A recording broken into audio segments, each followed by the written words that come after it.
Beginning of the Civil War.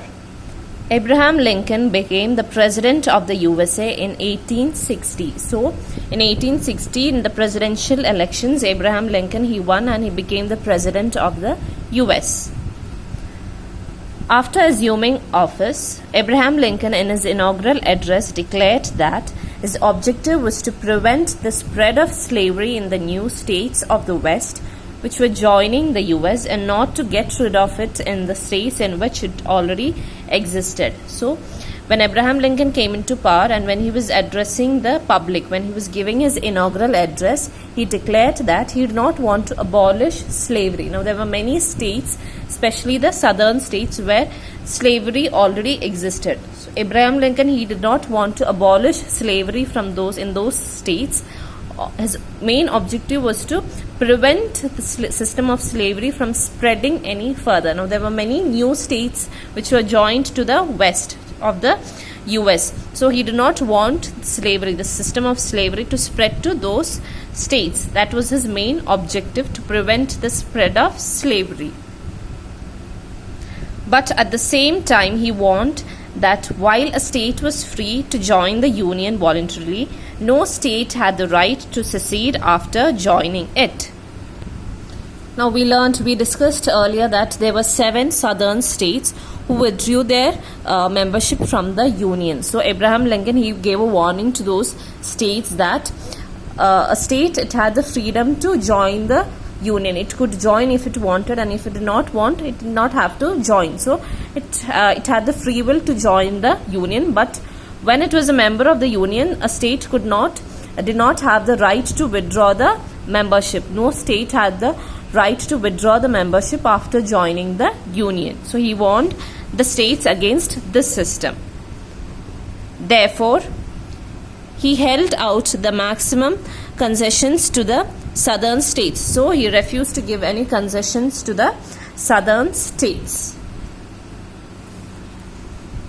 However, the southern states did not relent and wanted to accept the challenge of the northern states on the battlefield. So the southern states, they were not willing to give up. They did not stop. They did not give up, and they wanted to accept the challenge of the northern states to meet at the battlefield. In April 1861, the Confederates, that is the southern states, attacked federal troops stationed at Fort Sumter, located on an island in Charleston Harbor, North Carolina. So in April 1861, the southern states, they attacked the northern troops, the federal troops who were situated at the Fort Sumter at South Carolina. This attack marked the beginning of the American Civil War. So this attack between the southern states, between the Confederates and the federal troops, was the beginning of the American Civil War. Lincoln called for 75,000 volunteers to suppress the rebellion. So when this attack became severe, he called for Abraham Lincoln, he called for 75,000 volunteers in order to put an end to this attack. Suppress means to put an end. So he wanted to put an end to this attack, and for this he called 75,000 volunteers. He also ordered the blockade of the Confederate seaports. So, and Abraham Lincoln, he ordered that the seaports of the southern state had to be blocked. He ordered to block the seaports. South Carolina, Mississippi, Florida, Alabama, Georgia, Louisiana, and Texas had formed a southern nation, the Confederate States of America. So this is what we discussed before. The 7 southern states, that is South Carolina, Mississippi, Florida, Alabama, Georgia, Louisiana, and Texas, they formed a southern nation which was known as the Confederate States of America. These were joined by another 4 states, Arkansas, North Carolina, Virginia, and Tennessee. So along with these 7 states, 4 other states also joined, that is Arkansas, North Carolina, Virginia, and Tennessee.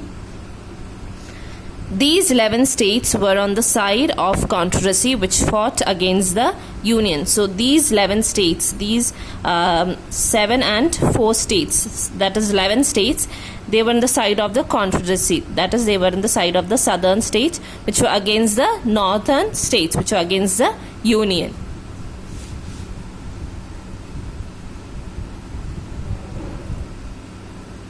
The war dragged on for 4 long years with heavy casualties on both the sides.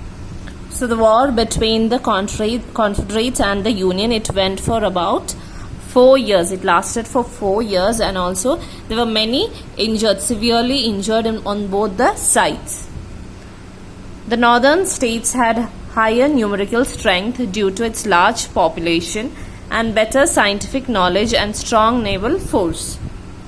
So the northern states, they had more people on their side, and also they were better in the field of scientific knowledge, and they had good and strong naval force when compared to the southern states. So this is how the civil war began between the southern states, that is the Confederates, and the Union, the northern states. So we'll stop for today, girls. Thank you.